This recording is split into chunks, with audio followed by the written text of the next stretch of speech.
I'm Dr. Frita.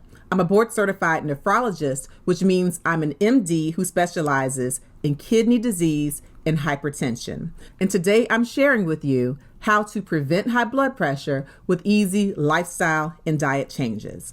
I'm a board-certified kidney and hypertension specialist, which means I take care of patients day in and day out with high blood pressure. And one of their most common complaints when I see them in my office is, "Doc, I don't want to take all these medicines. I want to lower my blood pressure in a more natural, holistic way." Well, alrighty then, that may be possible, but there are levels to this and nuances. So let's have a real conversation. Let's talk about how to prevent high blood pressure with easy lifestyle and diet changes.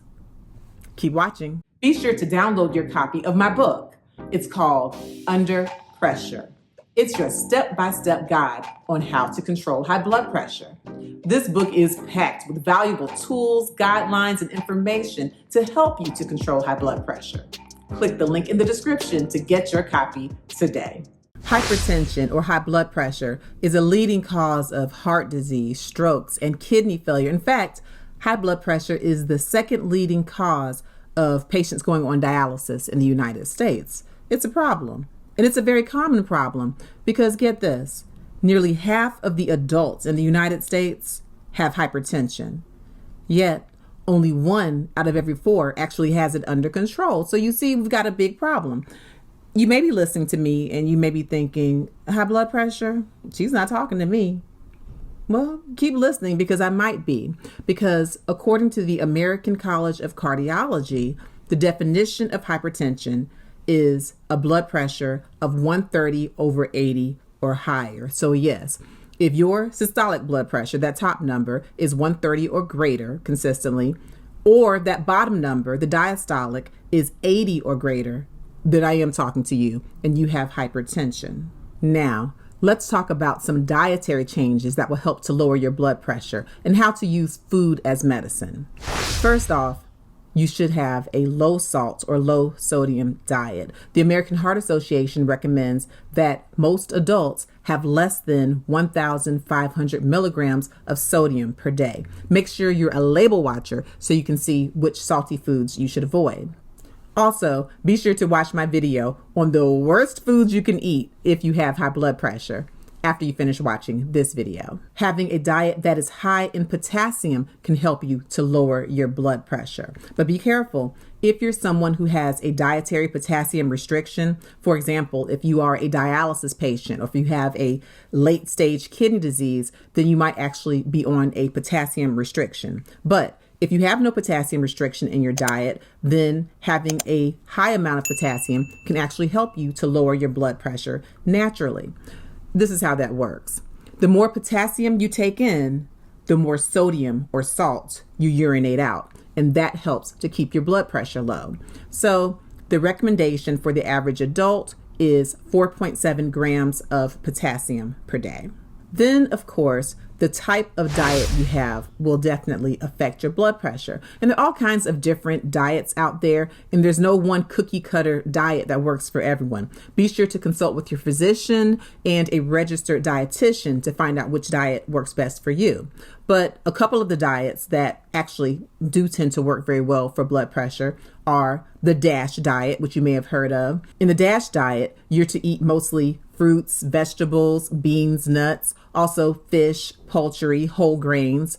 It is recommended that you limit saturated fats and that you limit sugary beverages or added sugar. And certainly all of these things can help to promote a low or a healthy blood pressure. Another diet that tends to be good for lowering the blood pressure and good for your overall cardiovascular health is the Mediterranean diet.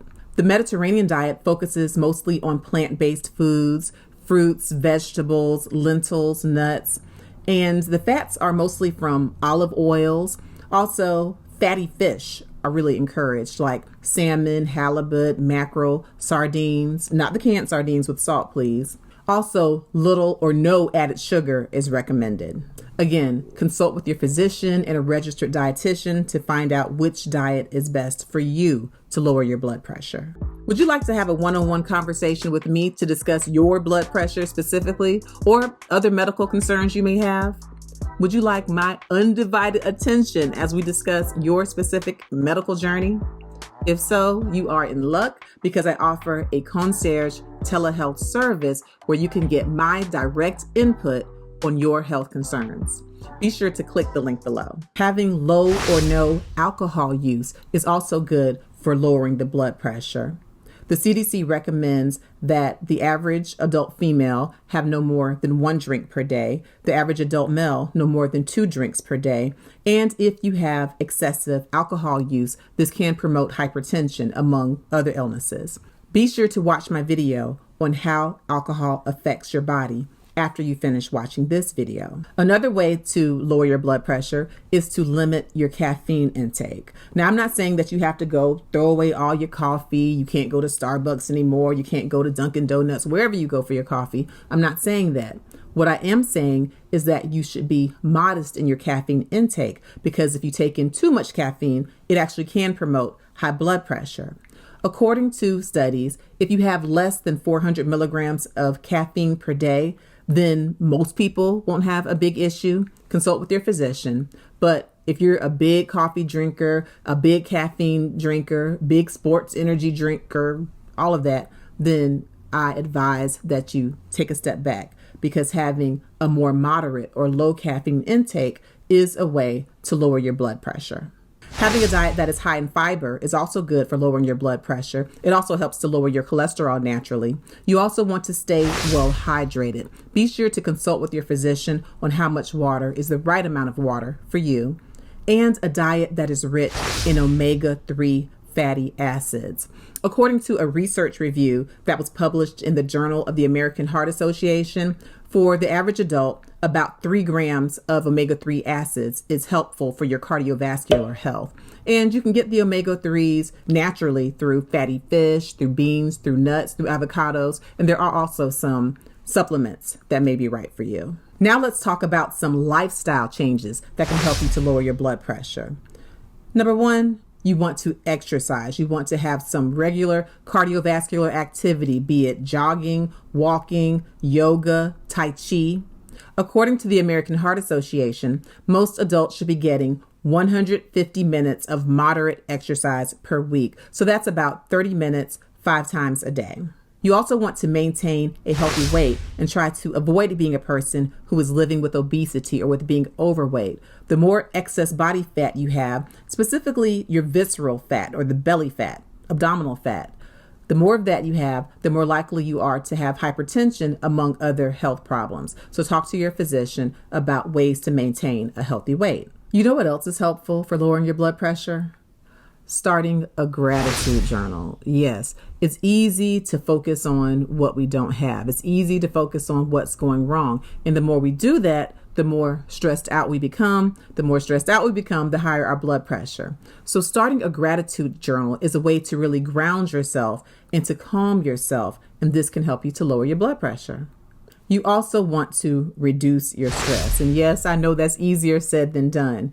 But when you are stressed, that causes your stress hormones to rise, like your cortisol and your adrenaline. And when these stress hormones rise, that causes your blood vessels to tighten, and it makes your blood pressure go up. So figuring out ways to reduce your stress can be helpful.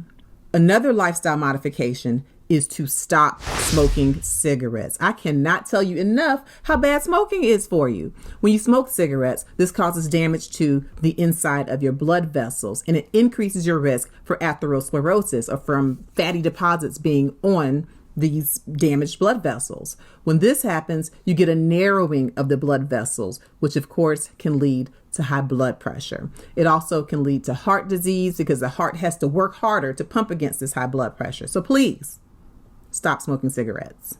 Another lifestyle modification you might want to try to lower your blood pressure is to adopt a pet.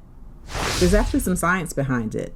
There was a Harvard Health publishing article that showed that people who owned dogs had a lower blood pressure and better cardiovascular health than people who didn't. There was also some data to suggest that when people pet dogs, their blood pressures tend to lower. Now, of course, this is not everybody. If you're scared to death of dogs, that's not going to work for you. And if your dog does like my dog, Shadow, and she goes in the trash and gets on your nerves, okay, she can make your blood pressure go up. But overall, consider adopting a pet, and maybe that will be a good way to reduce some stress in your life, bring a calming aspect, and lower your blood pressure. Some other things you can try are volunteering in your community. Also, get a new hobby or pick up an old hobby. Painting, playing the guitar, I don't know, underwater basket weaving, whatever it is. Kind of step outside of the box and do something that is relaxing for you. This will help to decrease stress and can lower your blood pressure. Yeah, get a hobby. Oh, and make sure you get enough sunlight. Don't just lock up in the house and get depressed and stressed. Go out and get some sun on your body. And that may be a way to help to boost your mood, decrease stress, and lower blood pressure. Make sure you wear sunscreen. Now, this is very important. You want to make sure that you know how to monitor your blood pressure properly. If you don't know how to take your pressure properly, then you may be thinking you have high blood pressure and you really don't, or you may think that you don't have high blood pressure and you really do. So here's some things that are important.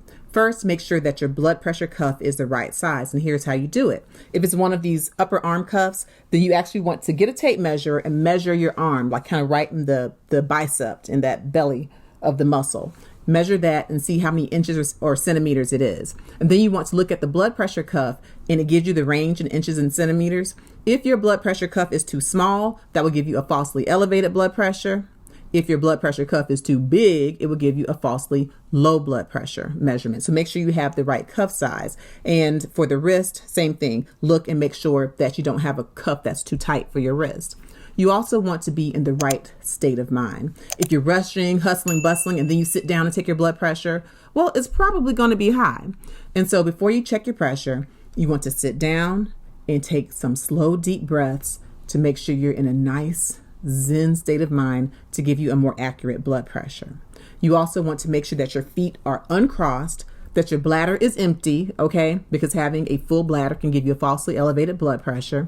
And you want to make sure that your arm is at the level of your heart. If your arm is dangling down, then it can give you a falsely high blood pressure, okay? So make sure your arm's at the level of the heart.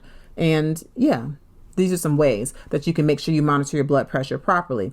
And listen, when you go in to see a doctor, don't be rushed by the nurse, the technician, or whomever. If they have you running in and your bladder is full and you're flustered, ask them to give you a beat so you can step back and make sure that the blood pressure is measured properly. So if you are one of the many, many people who has high blood pressure, it's important that you know when medications are necessary, because sometimes medicines are necessary. For example, if your blood pressure is so high that you're actually having some symptoms from the hypertension, such as headache, blurry vision, chest pain, some weakness, well, in cases like that, then it's likely that you will need some medicines to get you out of that danger zone. Also, I have patients who walk into my office with blood pressures of 190 over 110, no exaggeration, and they'll say to me, I don't want any medicines. Well, guess what? If you come in there with this severe hypertension, with this hypertensive emergency, then you are going to get medications. I'm going to recommend medications for you because, again, I want to prevent you from having a heart attack, a stroke, kidney failure, okay? I want you out of the danger zone. So at that time, medicines are likely going to be necessary, but it's not one or the other. It's not medicines versus natural. We can do both. We can talk about starting the medicines that are needed right away and also implementing lifestyle changes and diet changes.